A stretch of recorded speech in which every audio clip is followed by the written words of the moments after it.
Welcome everyone at today's webinar about 3D printer options.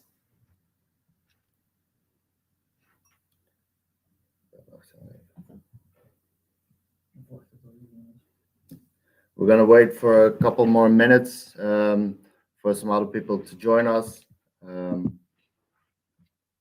Hi everyone. So we'll wait for another couple of minutes for everyone to join us, and then we'll start momentarily.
Welcome to CIBE Construction's webinar about the 3D printer options. If there's anything with the sound, please let us know in the chat. The host of this webinar will be me. I'm responsible for doing the after sales. My name is Pleun Zand. I also have here my colleague Dan. He's responsible for the sales. And we also have our moderator, Jesse van Dongen. He is responsible for doing the learning and development. So if you have any questions, please let us know in the chat and Jesse will answer them.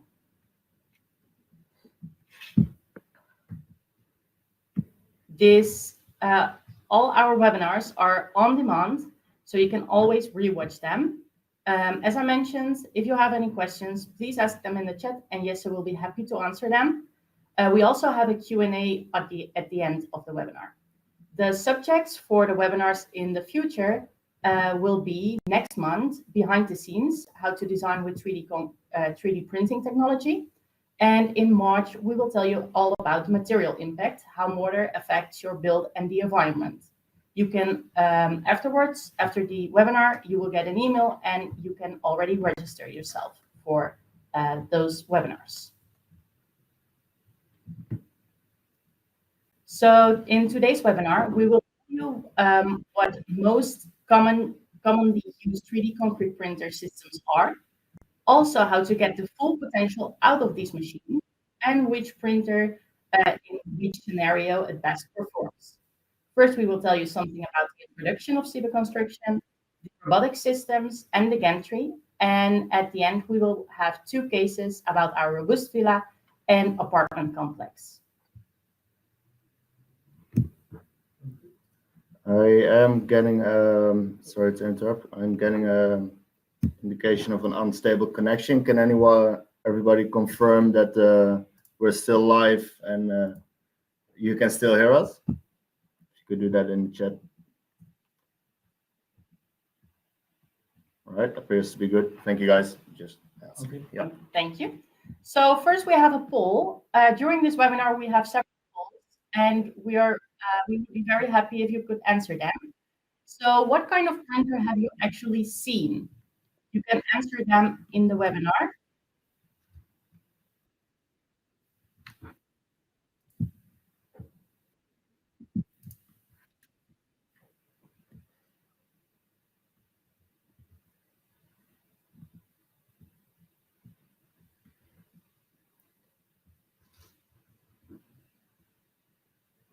So we see a lot of 3D plastic printer.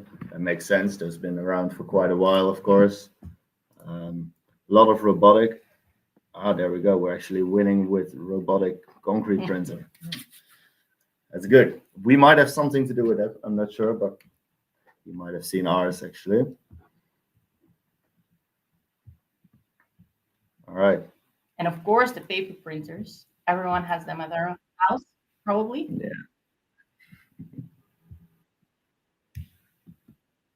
All right, perfect. So we have a lot of people that actually saw the robotic arm printer already. Indeed. Cool. So now I would like to give the floor to Dan. He will tell you something about the background of SIBA. Yep. So hello guys, I'm Dan. Blaine introduced me shortly. A couple of you might already know me, but not recognize me. I had a bit of an incident with a razor over the weekend, so that's how this happened. But it's still me. Like Blaine said, I'm going to tell you something about the background of SIBA. Sorry, Blaine. And the reason that we do this again in this webinar is because it's important. A lot of our choices and also the choices later on in the printing strategy and the printer are based on where we come from and our mission and vision. So that's why we reiterate this in this webinar again. So our mission is to be a global innovator in the field of building faster, more affordable, and more sustainable. We do this by developing technologies like material, hardware, software in-house. In the Netherlands, we are a general contractor, so we can build ourselves. Near the Netherlands, in Europe, we do subcontracting, so projects. That's how it's been for a long time. It's changing, but I'll get to that. And worldwide, we're a tech provider of that material, hardware, and software. Our vision, we believe that that the only way that we can find a solution to the different challenges within the construction industry is by addressing them in a global and holistic way. Using technologies and high-level automations, we're able to stay flexible and adaptable in tailoring solutions based on global situations. Right. So how do we achieve this mission?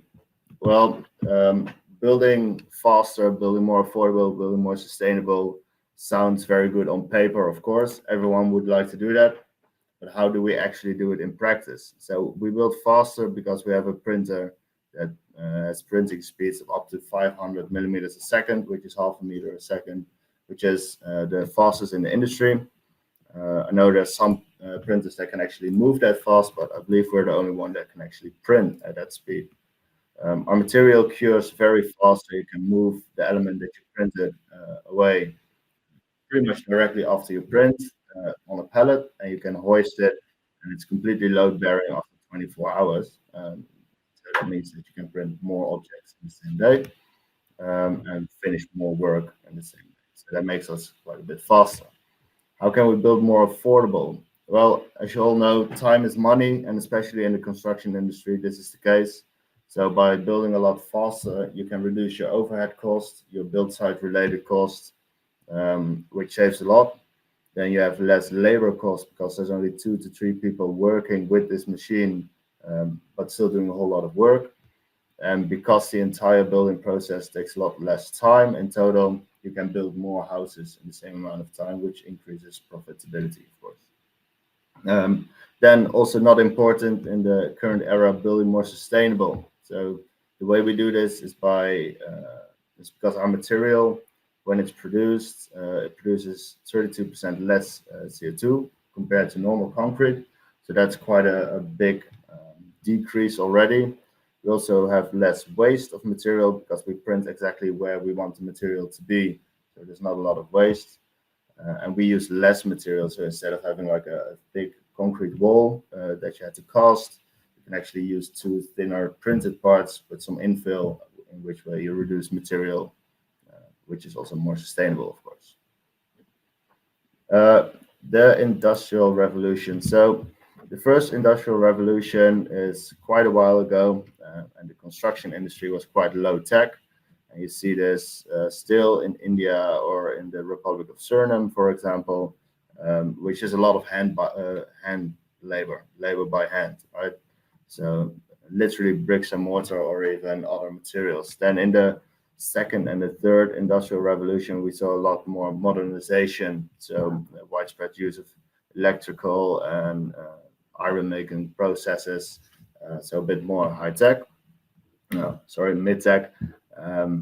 And the use of computer and automation was also there in the third industrial revolution. But now we got to the fourth, and the fourth industrial revolution is characterized by the integration of advanced technologies such as AI, Internet of Things, advanced robotics, and stuff like this. And that can be used in the construction industry, creating Construction 4.0. So then we get to Construction 4.0, but what does that actually look like? So like I just said, the Industry 4.0 is characterized by a bunch of different things: robotics, big data, intellectual property, clean tech. And we don't specialize in any of these. We're not a robotics company. We are kind of additive manufacturing company.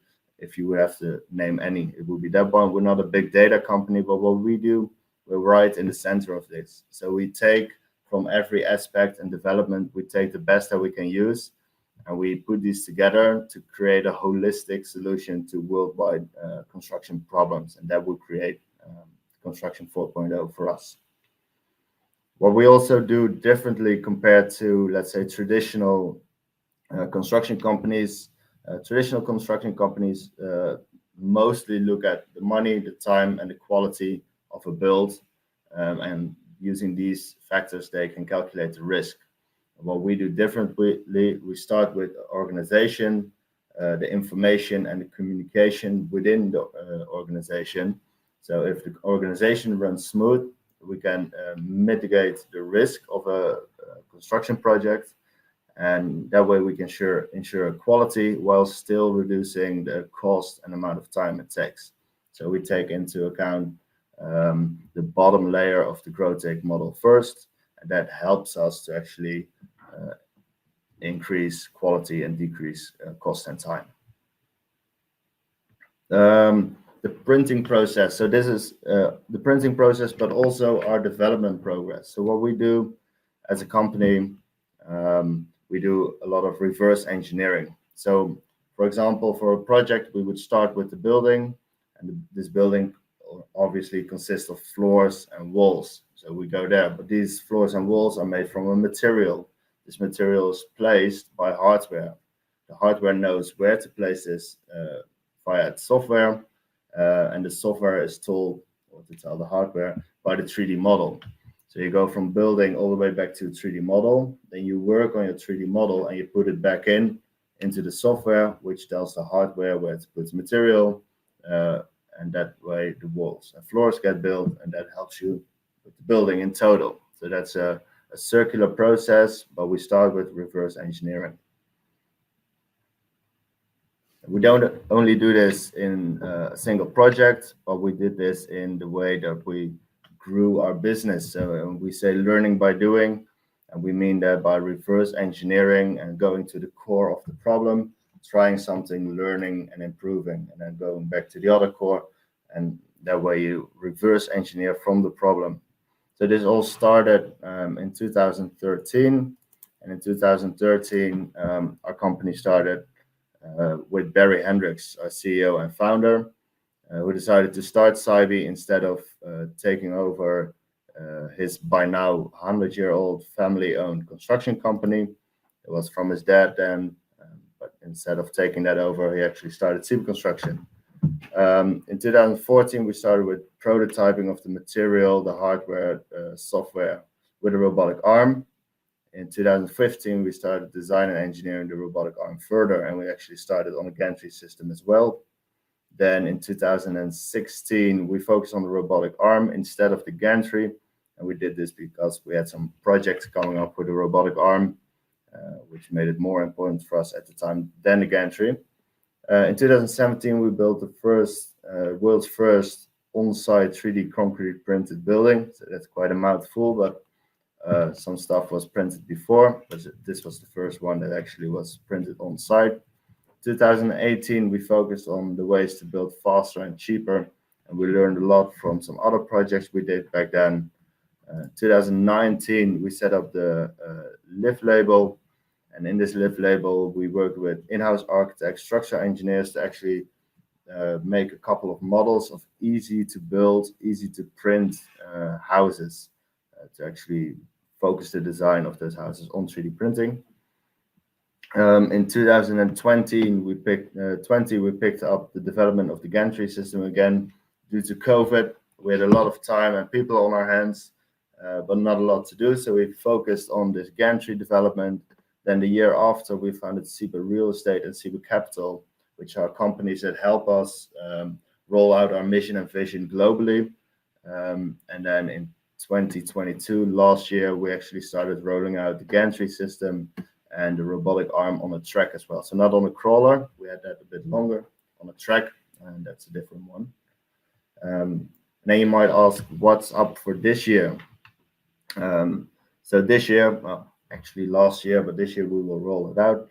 Last year, we started SIBA Construction Florida. SIBA Construction Florida is our full subsidiary that we will use to start building in the United States ourselves.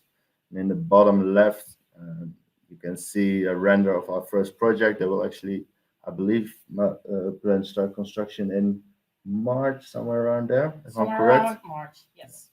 Next couple of weeks, let's put it that way. And then later this year, you can see something on the right, which is very exciting to us.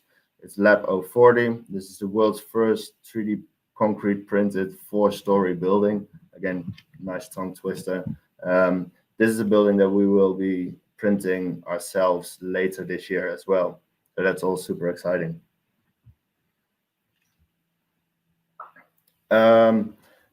Like I said earlier in our introduction, we've been doing some projects worldwide, and we have to adapt to those different projects and partners worldwide. So as you can see here, everywhere where there's an orange dot, a printer is currently printing, or at least it is there. Don't know if they're printing right now in New Zealand, but it is there. And we learned a lot from all those partners. So that taught us to be flexible in the solutions that we offer, and also the way that we offer those solutions.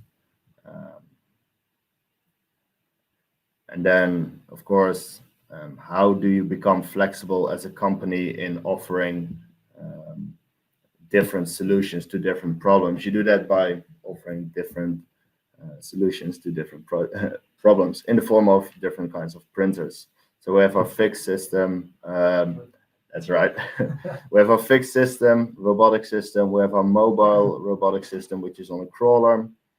We have our robotic system on a track. And then we have our gantry without a robot. And then we have our newest development, which is where Jesse was very eager to go. That's right. You can go there now. And that's our newest development. So that's the gantry with a robot. So that makes a total of 5 different printing solutions, which altogether can help us create 3 different printing strategies. Let's put it that way. And the first one of that is, like I said, our robotic arm system. So we have 3 systems based on this robotic arm. And the first one is the stationary one. So all our different robotic systems for now are based on the same ABB robot, which is the current ABB IRB 6700 from the top of my head, with a 3.2 meter reach. And there's some other specifications for you to read through as well. But this is just our robotic system, which is placed on a stationary base. It works the same as our crawler system or our track system. It's just not very easy to move around. To solve the Yes, had some videos for us to show how fast we can actually print with this robotic arm. So keep in mind, this is not sped up. And it's quite cool to see. It's just every time it's interesting, right? So, and a lot of you might be thinking, well, every IRB 6700 can move this fast.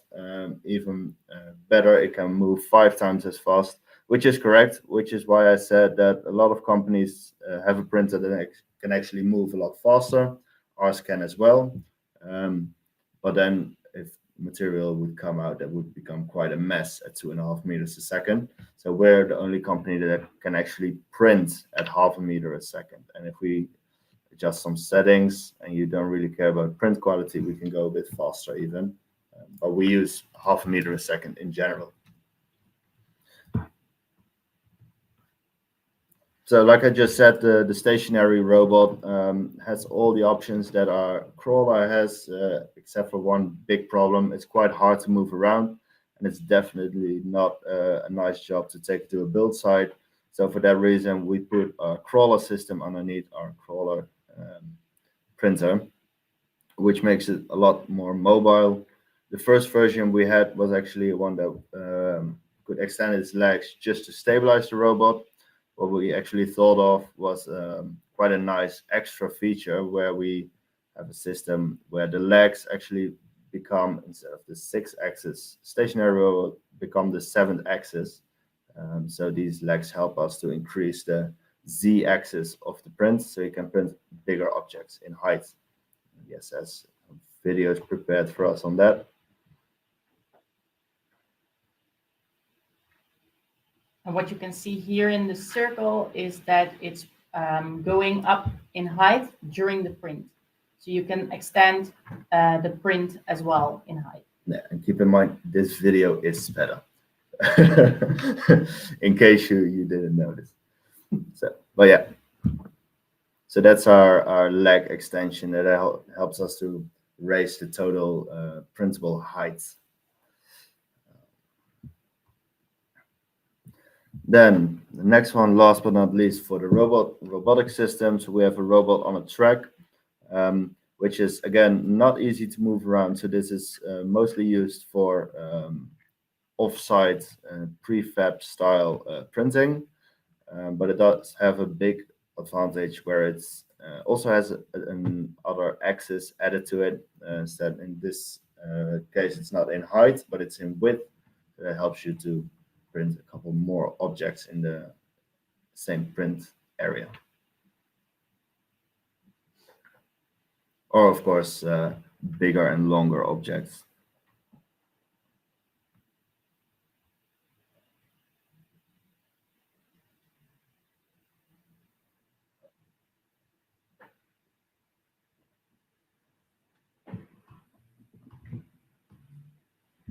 It looks like it's not going that fast, the track system, but it's also printed in the videos with a 500 millimeters per second.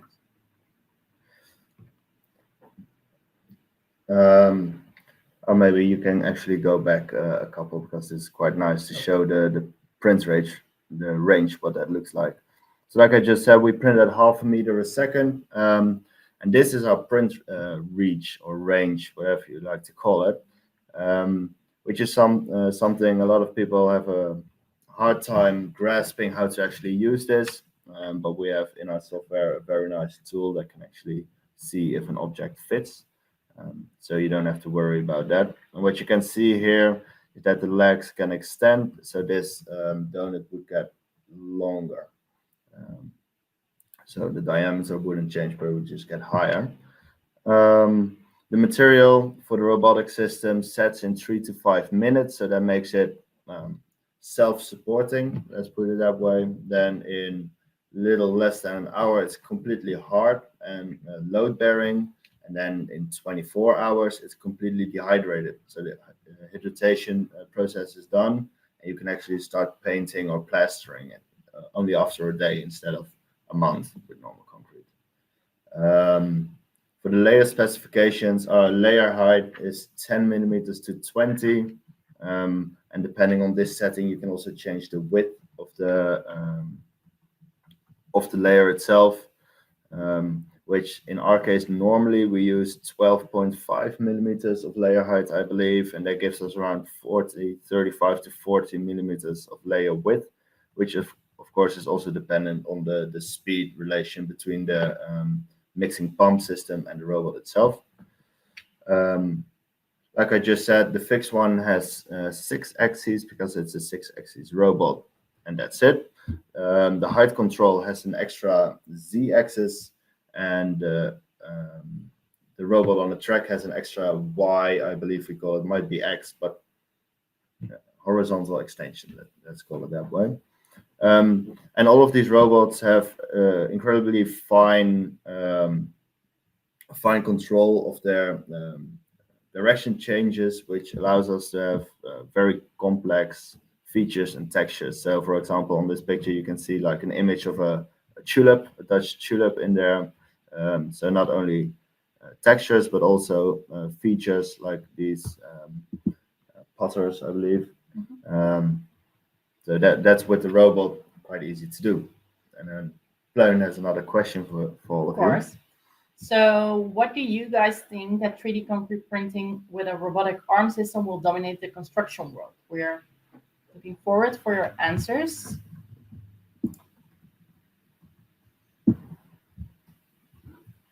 So is this the sort of printer that will take over the construction world in general?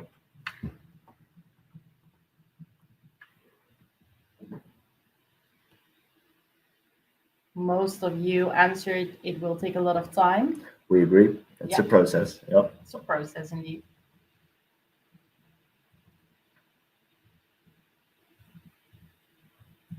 A lot of enthusiastic people as well. Yes, definitely.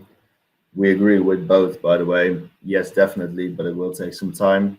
And a couple of people don't think so. And then that makes me curious. Do you think that 3D concrete printing overall will not take over construction or this specific system? That might be something we would like to hear in the chat. And yes, you could interact with you. Because if it is just a system that you're worried about, we might have a solution for that, as you just saw a couple of minutes ago. If Jesse can take us there, because that would be the gantry, which is of course a completely different system than the robotic system. We'll talk a bit about that one. So our gantry in specific, but pretty much every gantry out there has 3 axes. So if you go for a very small plastic 3D printer or a very big concrete one, still 3 axes. It can go sideways in 2 directions, so X and Y, and can go up and down. It's not entirely true, but because a lot of gantries have an RZ, which is a rotating nozzle, which would count as an extra axis, of course. We have here again the mixed pump system, the same system that we use for our robotic system. We use the same software that we use for our robotic system. And we have, of course, with this one, the additional option, as we just showed, to put an arm on the end of the gantry. You can see a video of it printing.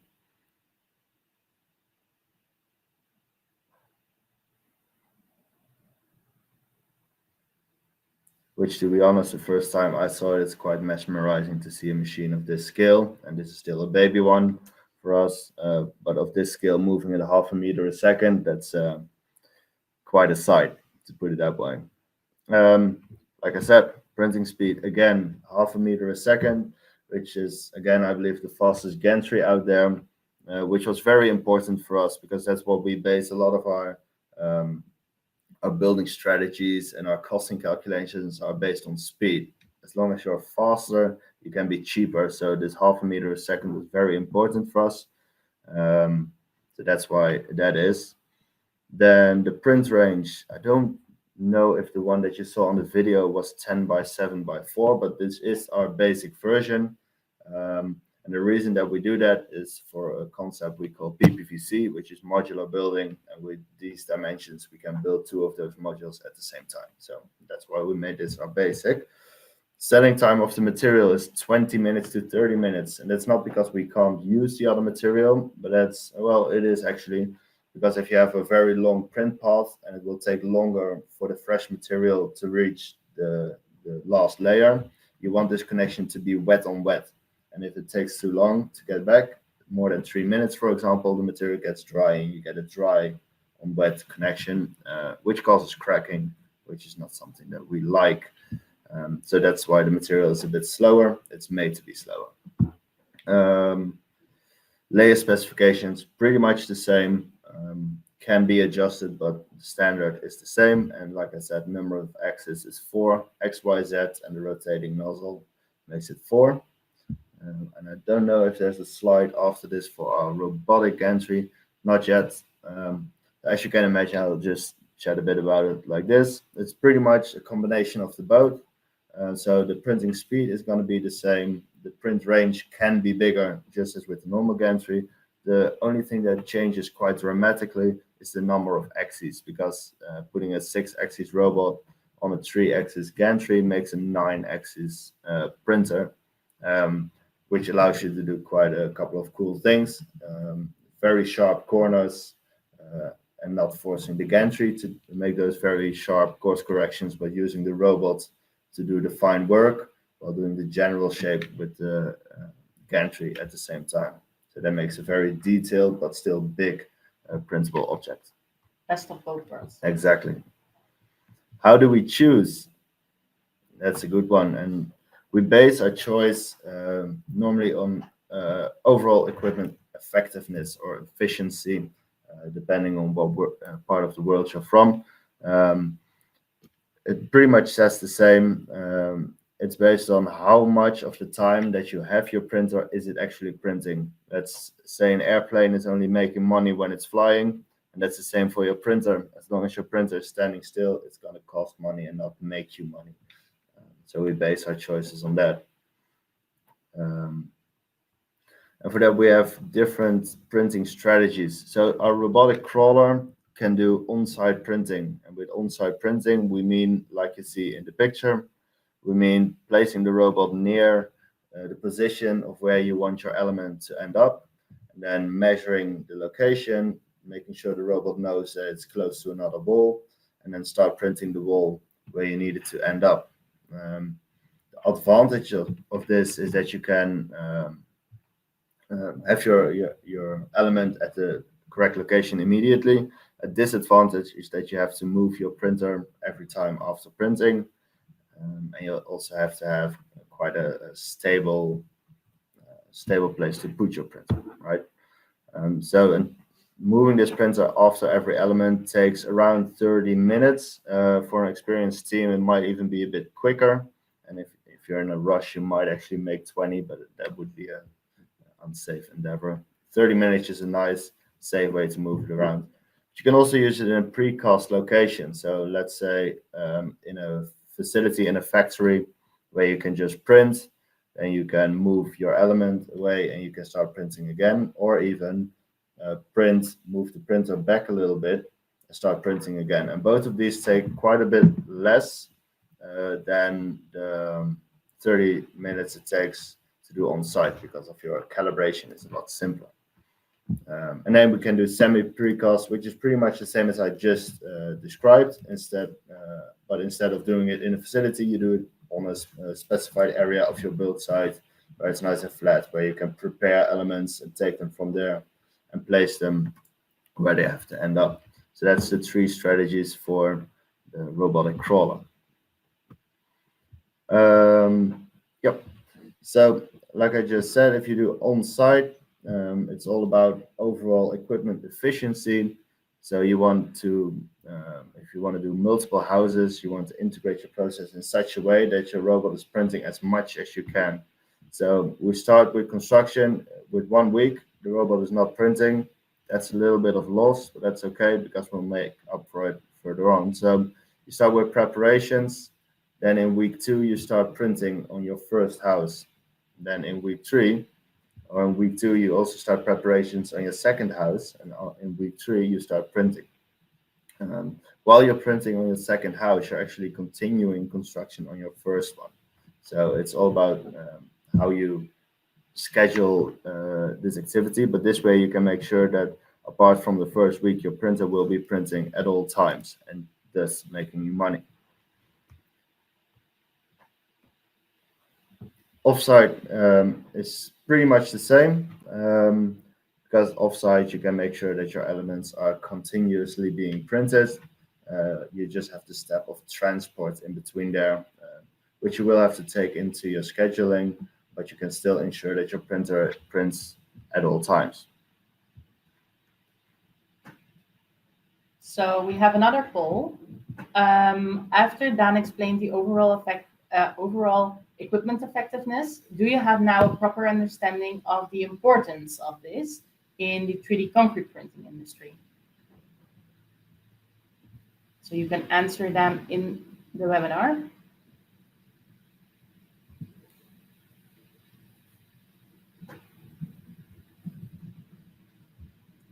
Most of you have a proper understanding.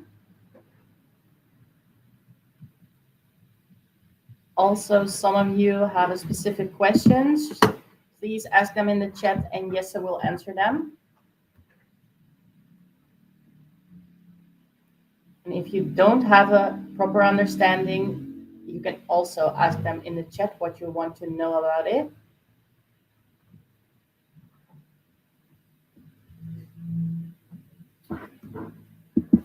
I don't see questions yet. All right. So you can proceed to the next question. You can, of course, leave your questions to the end of the webinar as well, where we have a bit of a Q&A. And you can always just send us an email as well, which will all be mentioned near the end of the webinar as well. Gantry overall effective, there, equipment effectiveness, there we go. Kind of got hung up on that. So the same goes for a gantry, right? The same as for an RC also goes for a gantry. The gantry is just a lot more useful in an offsite strategy, but for on-site you can use it. The reason that it's a bit less effective is because you have at least 5 days, 1 work week of assembly on site. Regardless of what anyone tells you, if you have a big gantry and a big build around a big build site, it just takes a lot of time to set up because this is precision material. It needs to be aligned and after that set up. So it takes around a week. Then if you want to do multiple floors, you can do 1 floor. There we go. Thank you, Jesse. So this is for different houses. So let's stick with that for now. I'll talk about multiple floors later. So here you have the site preparations, same as with the RC, the robotic crawler. But after those preparations, you have to assemble your printer, which takes a week.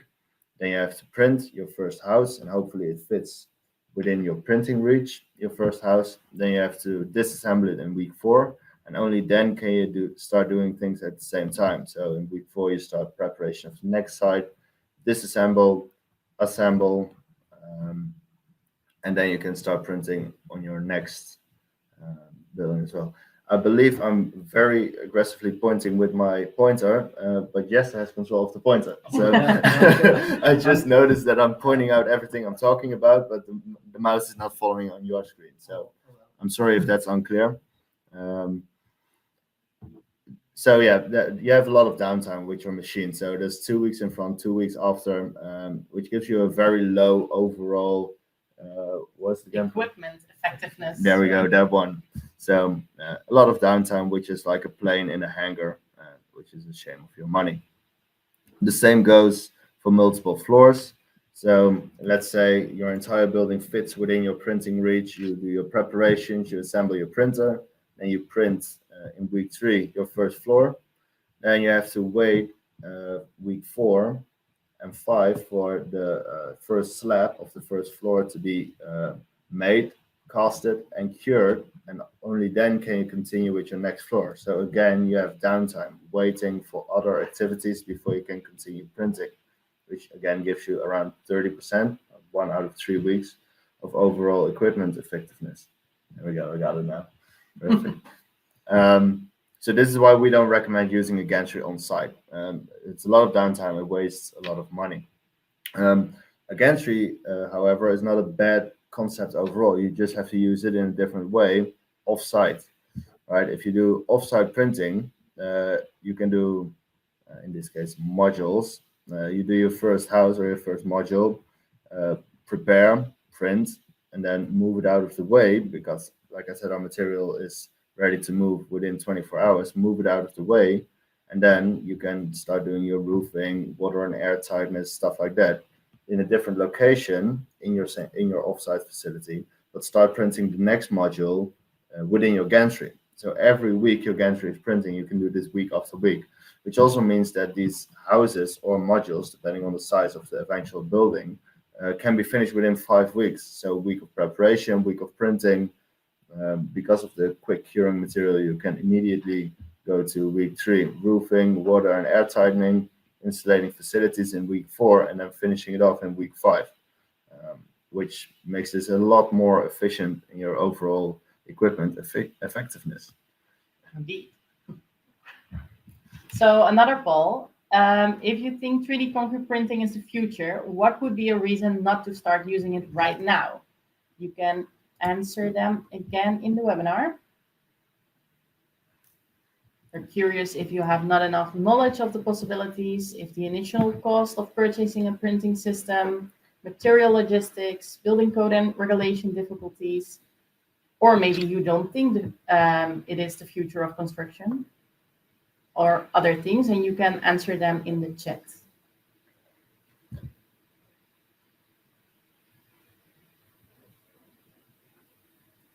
Building code and regulations.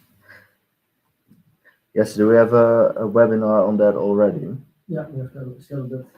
It's scheduled. All right, perfect. So building code and regulation difficulties, which is a very expectable one, of course. And that's pretty much every time we present something with 3D printing, the entire comment section is full of, yeah, let's get this through a municipality, let's get this approved.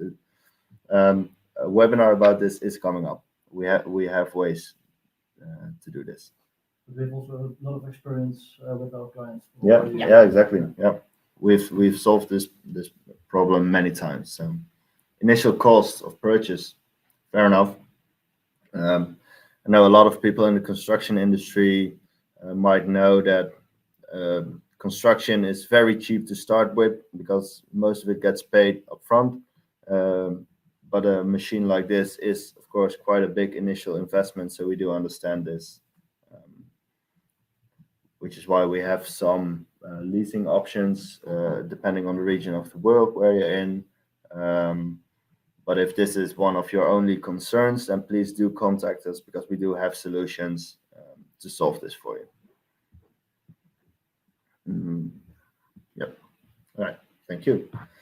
So similarities and differences, a lot of them you can probably already think of yourself based on what you just heard me talking about, but I'll just list them here.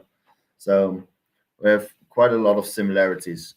After all, they're all 3D construction-based concrete printers. So compared with traditional constructions, if we use the correct way, we have faster, we have a cheaper system, it's more sustainable, whatever printer you choose, but you have to choose the right one. Hardware is the same, so the control unit, the mix and pump system, the water heating and cooling unit. So if you can work with one, you can pretty much work with the other. So the knowledge overlap is super big. Same goes for software, material. Like I said, if you can work with the robotic system, you can pretty much work with the gantry. And the amount of operators is minimal of 2. So this is pretty much for off-site. If you go on-site gantry printing, we do advise to have someone else there for overview, but for safety reasons, it's a minimum of 2. You should be good with 2. But then we do have some differences. It's pretty much in the printing range, right? So we had the donuts, the extending donut with the normal donut with the R, the extending donut with the RC. The donut works the same way, but then extended in a different direction for the tracked one. And then we have the gantry, which is just a box of 7 by 10 by 4. And for the robot, this is pretty much the same. Standing time in material, which I explained, right? For the robot, you have very short tool paths, so you have a very quick curing and drying material. For the gantry, you have a bigger tool path, so you have a bit of a slower material. And then the effective print strategy, which is of course the most important. How do you match your machine with your print strategy? The fixed robot on site doesn't sound like a good plan. It's hard to move, and once you placed it, it's hard to move again when you have to place it somewhere else. So for that, we would use the robotic system on a crawler. Same goes for the track and the gantry robots. All of those are hard to move. It's precision material, so you have to align everything. And we don't recommend printing with any of those on site. You can, but we don't recommend it. Semi precast you can do with the fixed robot because you only have to place it once. So you can place it at a building or construction site once and then do your precast, semi precast parts. Obviously, the robotic crawler again. And the track is a bit different because you have to have a very nice flat area to place it, which is a lot harder to create on a build site, so we don't recommend it. The gantry and the gantry robot are recommended to place there, and that's pretty much if you don't have the option for a facility, do semi precast. It's no problem with the gantry. You can place it once as long as you have a mechanism to move your printed parts out of the way. You can use this strategy with the gantry and the gantry robot. And then offsite, all across the board, no problem. All of them are quite well designed for that. Design freedom, very quickly, design freedom, that's no problem. Like I said, the robot has very fine nozzle control, the gantry with a robot as well, because the gantry can do general movement and the robot can do the fine textures. The gantry itself doesn't like to do it because you can imagine quite a heavy machine going at 0.5 meter a second doing a fine line or a fine texture might shake the thing apart, so we don't recommend that. Operators minimum of 2, again across the board, which is of course not a difference, but it's there anyway.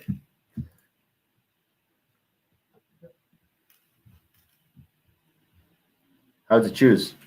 That's a good one.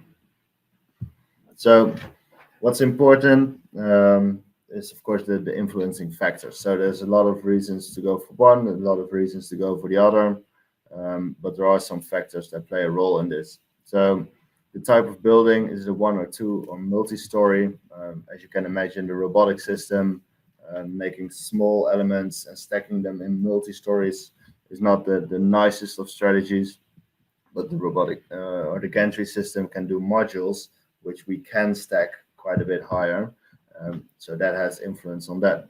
The number of projects, if you're going to do a facility, a printing facility, it might be nice to do one facility for multiple projects and not just rent a facility for one project. That might not make it financially viable. So then you can do semi on-site and use the build site as your facility. Building on-site and off-site, distance to the project. Again, you might be able to do it on-site in a semi off-site, semi precast way, but that of course has influence as well. And then dense country or outstretched country, you might be able to imagine that placing a big on-site printer in a very dense area within a city might not be appreciated or might not even fit. So then off-site printing modules and placing them in the city will give a lot less of hassle. For example, single-story live design house robust villa. This is a project we did, I believe, Curaçao? Yeah. Caribbean. Curaçao, yeah. Yep. And this was done with our robotic printer on a crawler. So these were done, I believe, semi on site or No, it was precasted.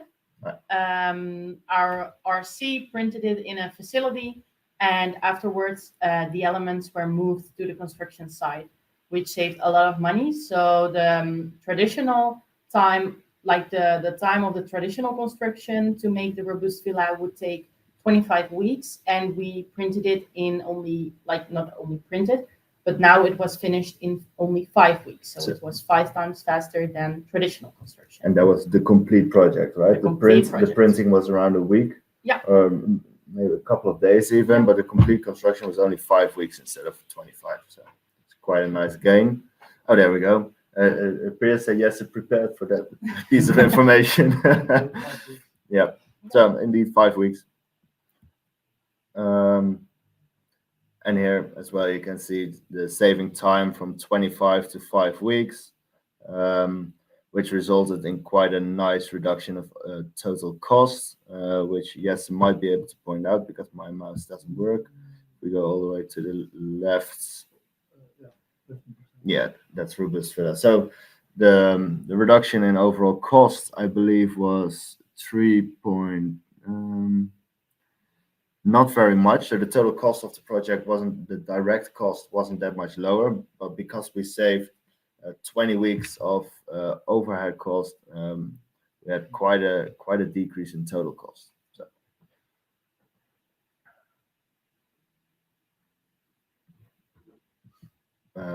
Yeah, which is pretty much what is explained here, right? If you can lower, if you can raise your overall equipment effectiveness, you can decrease your overall cost.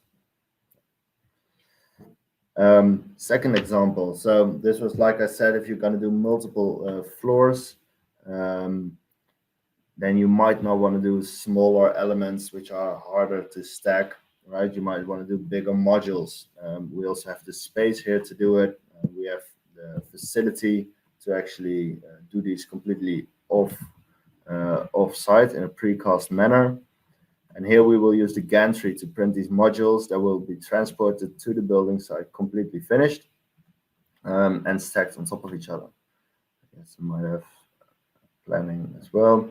Yeah, so this is according to our PPVC concept, which is prefabricated, there we go, pre-finished, volumetric construction, which means we print them offsite, we finish them offsite, so their bathroom, utilities, everything is ready to go in this offsite facility. We transport it to the building site, and there the different units are connected. Again, allowing, like I explained earlier, the gantry to be printing continuously, so not having to wait a week for the material to cure or for the next floor to be made, but you print 2 of these units using a gantry, move them out of the way the next day, and print the next 2. And while you're printing the next 2, the first 2 are completely retrofitted with utilities and insulation. Yeah, exactly. You can also put the floor already in it. Bathroom, kitchen, everything's done. So you have less problems which could cause on construction site because everything is in closed facility. Yeah, and you keep your printing the entire time, right? Yeah. So again, trying to keep that airplane flying as much as possible. For the third example, we have an offsite situation. This is in our facility in Os. And this is for multiple small elements you can use to track. So in the first one, we used the robotic system on a crawler, sorry. Then for the last example, we used the gantry, but now we're going to use the robotic system on a track, which allows us to print quite a lot of smaller objects in the same print. So without stopping the mixed pump system, just continuously printing these parts. And the beauty of this is, as soon as the first one is hardened, the last one is probably still printing, so you can take away the first one that was printed, and it can just continuously keep going, which gives you quite a nice overall efficiency, I would say. You can also do longer elements. So if you have a precast solution like robust filler, but the elements are a bit longer, you can also use this printer to make those longer elements in an off-site strategy. So, and then, like we said, the conclusion of that all is you have to make sure that your printer prints as much as it can through the day. And that is almost always easier with offsite printing. If it's not possible to do offsite, then you can use the robotic crawler to do on-site printing, which has its advantages, but for overall equipment effectiveness, offsite is the way to go, in our opinion. So now we would be curious if you guys think if there will be more on-site or off-site printing in the future. Let us know. And don't just say that because we think the future is off-site printing, right? To be honest. We could be wrong. We don't think so. We've done the calculations, but we could be. You can also choose for semi-precast, which Dan also explained.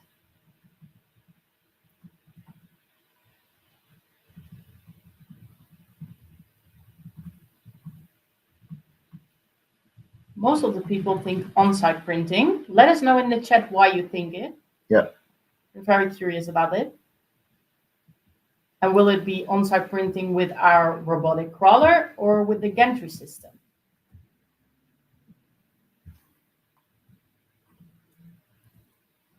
And then I am also very curious, how would you want to solve the problem of having a lot of downtime with your gantry, the setting it up, or with the on-site printing in general, but most of the time we see gantries doing that.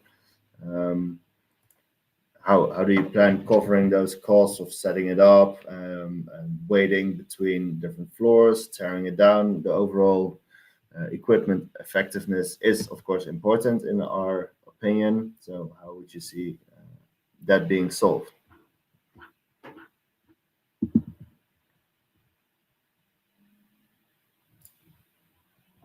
Yeah, so if you clicked on on-site printing, let us know in the chat why that's your opinion.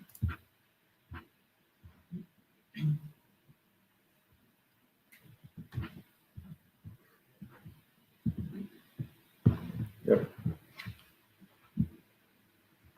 So for a conclusion, which system is the best? I think we can all agree that not one system is the best system. It would depend on your specific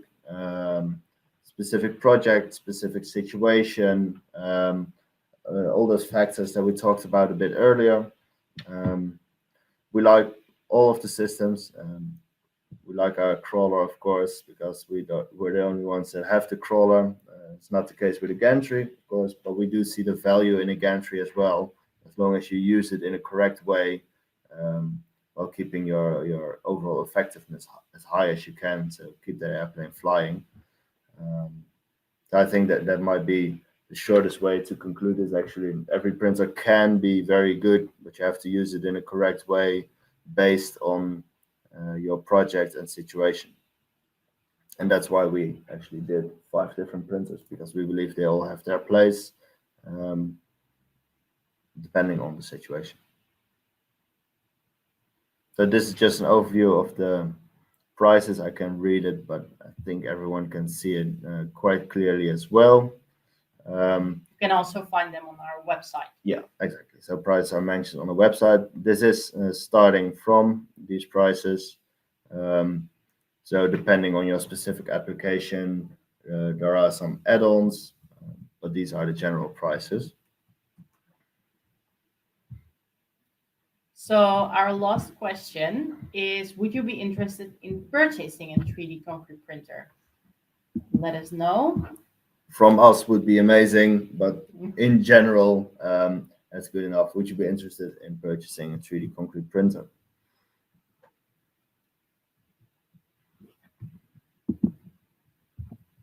Most of you are interested.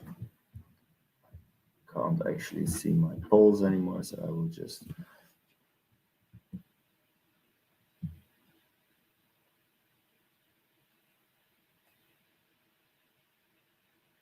Some of you are just interested in the technology. That's fair enough. Mm-hmm. And then I'm curious, would you be interested in working with one, but not buying one? So let's say you're an architectural firm, or you're a client specifically that would like to have their home 3D printed, but wouldn't like to build the printer themselves? Or are you just following along to see where this will go? And some of you already have a 3D concrete printer. That's very interesting.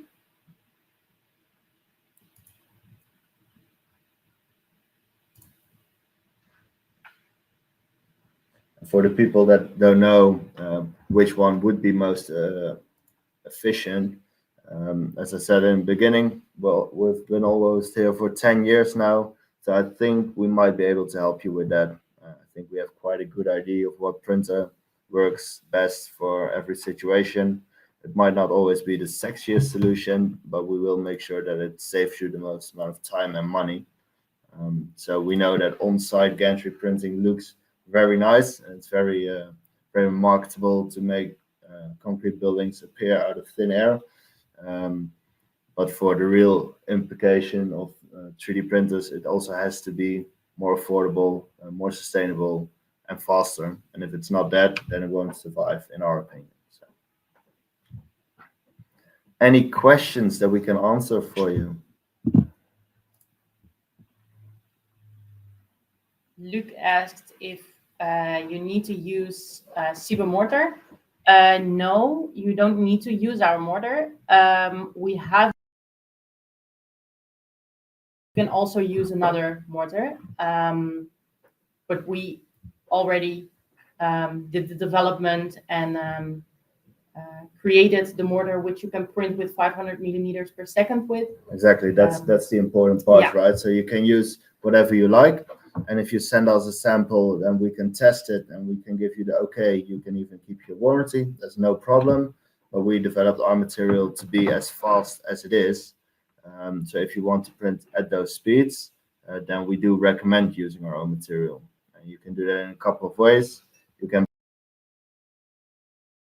You can also buy a power pack, which is 30% of this mix, and you can mix that with a local partner and local aggregates. So that way you don't have to ship around a bunch of sand across the globe. You can only you can buy just a magic soup, mix it with local sands, and then you can have local material development, which will have the same properties as our ready mix.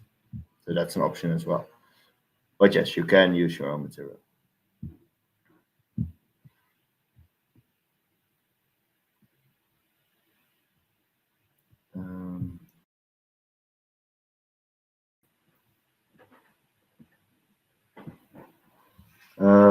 What are the foundations being used? I could only see floor slab. I don't know when that question was exactly asked. That was just a minute ago. So that's so for the foundation, depending on the situation, right? What we don't do is print. We don't print foundation, and the reason that we don't do that is because it's not faster. It might be a little bit faster, but it's definitely not cheaper. We printed elements to create formwork for the foundation, but we use normal traditional concrete foundation, or depending on the country we are, we use their most practiced method. We don't mess with that too much because 3D printing is almost never more affordable in foundations. And then the floor slab, that was, I think, for the modular building, for the PVC building. I think that's what that question is for. That's actually something that we have patented in the Netherlands and patent pending worldwide. And the wall at the same time in that modular building style. This floor slab is reinforced concrete, and in the walls we have reinforced columns. So this makes it very easy to calculate on this worldwide, which also helps with building codes and regulations, of course. So, and this is a patented system that we use for our modular building. I hope that kind of answers the question. And Jasper asked, what is our opinion on the mobile printing while driving? Well, it needs to be it needs to be stable. So and also you will see it in the print. Jasper, if you design this, let us know. Yeah. I would love to see it. Will also not be very safe. So yeah, that's another thing. If you have a wildly driving around robotic thing, spurring concrete everywhere, don't know about safety of that. Yeah. Indeed, yeah. But if you have a solution for that, do let us know. We would be interested. But for now, we like our stationary or nice and stable stationary mobile. Are they all one element? Printing. So, sorry, I'll read it out louder. I was kind of reading in my head. Are they all one component printing, or do they allow two component printing? So our robotic system can do two components. What it can't do is start-stop of the material, or stop-start. So the material will keep flowing, but you will only have a little bit of loose material between the elements, which you can take away later. Our gantry system can actually do start-stop, so it can actually stop printing for a second while moving to a different object and then continue printing. Covers the question pretty much. So yes, they are all able to do multiple elements, but only the gantry can actually stop the material flow. biggest size of aggregates, I believe it's 3 millimeters, and that is in every direction. So if you have a fiber, let's say that's 20 millimeters long, but still 3 millimeters thick, that will still be okay to experiment with. Not something that we would suggest because it doesn't really increase the strength of the material, and it does increase the chances of clogging your system. Break the system immediately if the fibers are a bit longer. But if you take elements that are bigger than 3 millimeters, 3 or 4, I might have to check. But I believe, let's say 3 to be safe. That's no problem. If you get them bigger than 3 millimeters, the system doesn't like it and will wear out parts quite quickly.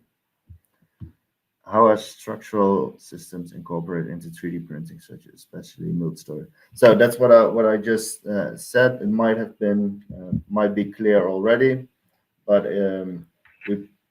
we print formwork, then we cast incorporated. So we print around that, and then after that we print the formwork of the columns as well, the beams and the columns. And after printing, we place the metal cage in there and fill it with concrete. So it's a combination of casting reinforced concrete and printing the formwork and the walls in between. Mohammed has a question about, or it's more quite of an announcement, research work. Okay. The Egyptian price will be more than £6 million. Egyptian pounds?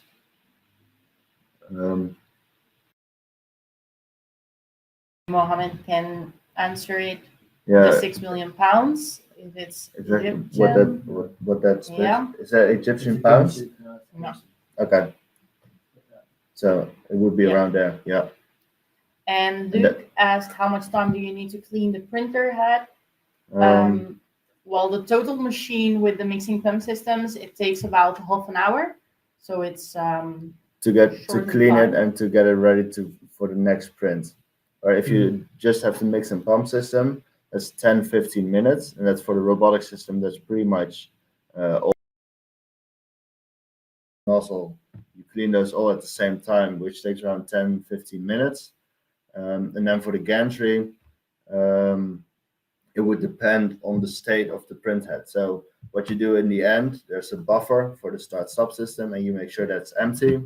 If you flush that straight away, it's pretty much the same time, maybe a bit more than for the robotic crawler. But you do want to make sure that it's empty as soon as you stop printing.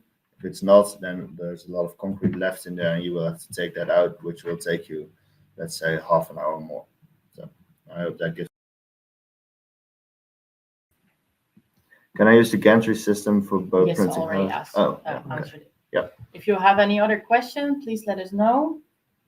Yeah, so the gantry system for printing houses, that depends on the size of your house. So if you want to do on-site building, then we would recommend getting a printer that's big enough to cover the entire building area, so you don't have to move your printer halfway through the build, which is possible, but again, lowers your overall equipment effectiveness.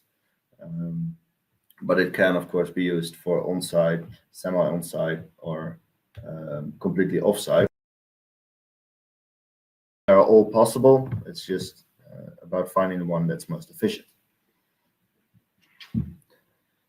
What are the material costs per ton? Kevin, could you elaborate exactly where you're from? And you might want to do a request over mail for that as well, because it depends on where you are around the world. Yeah, like we said, with the local material development, right? So prices change quite significantly, especially keeping in mind transport. Here in the Netherlands, for us right now, 5.25 per ton. For 1.2. For yeah, okay. Mix, Yeah, ready mix. Which is a shame. It was quite a bit lower last year, but for the first time since actually starting the company, we had to raise those prices a little bit because transportation and mineral prices all over the world are absolute chaos right now, as you all probably know that are active in the construction industry.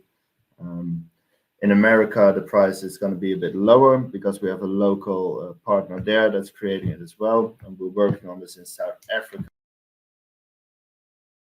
prices down as quickly as possible. So that's why I asked whereabouts are you from, so we can talk about Switzerland. I see that would probably be the 525 that I just explained. It's the same price as for us. Do you propose printing services? Yes, depending on which specifically. So we do in-house design engineering, in-house architecture, structural engineers. We can even do a project for you.